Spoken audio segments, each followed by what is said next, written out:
Here are my predictions for the future of cishet relationships over the next 20 years.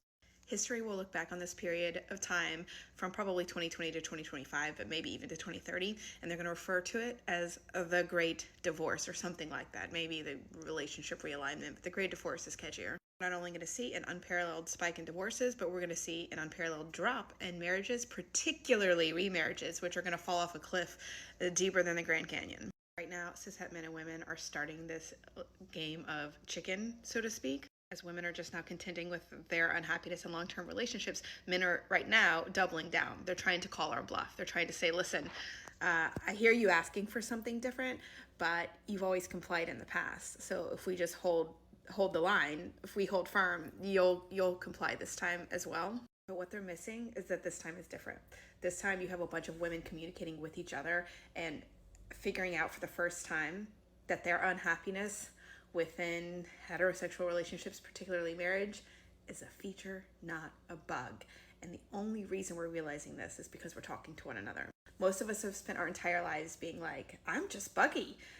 Either there's something about me that's not good at relationships, or there's something about the men that I pick. I've got a buggy picker, or, I just don't have the capacity to be happy in relationships. It's a me problem, right? But because of social media and TikTok in particular, we're all comparing notes. And for the first time, we're getting this freedom because we're like, I'm not buggy.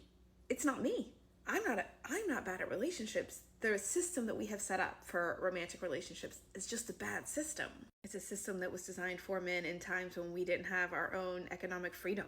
And now that's changing, and we want to change the system. Now, most men right now are still holding the line because they think that we're going to come around. They think that if they hold out long enough that, we'll abandon our own loneliness to be with them. What they fail to understand is we're getting the ick. It's a permanent shift within us as to the way that we view romantic relationships and men in general. We're not going to have to rationally convince ourselves to stay away from those men despite really wanting to be with them. No, we're actually not wanting to be with those men, right? Men will eventually fall like dominoes over a very long period of time. The first group is already falling. These are the men who are in love with their wives and who are generally open-minded, liberal men who are listening to this conversation women are having and who are already on it, who are already changing in order to save their marriages or relationships. The second group that will fall are going to be the men who were left by a woman because of these issues, and in their grief and their pain, they will contend with this reality. The group that will fall next are the men who cannot contend with their own loneliness anymore and are willing to try anything, including changing the way they approach relationships. The last group of men, which may be decades down the road, are the men who will have no spaces anymore to go and complain about being a victim, because all of those spaces are now going to be filled with men who are like, nah man, it's an us problem. Then together, we will rewrite relationships.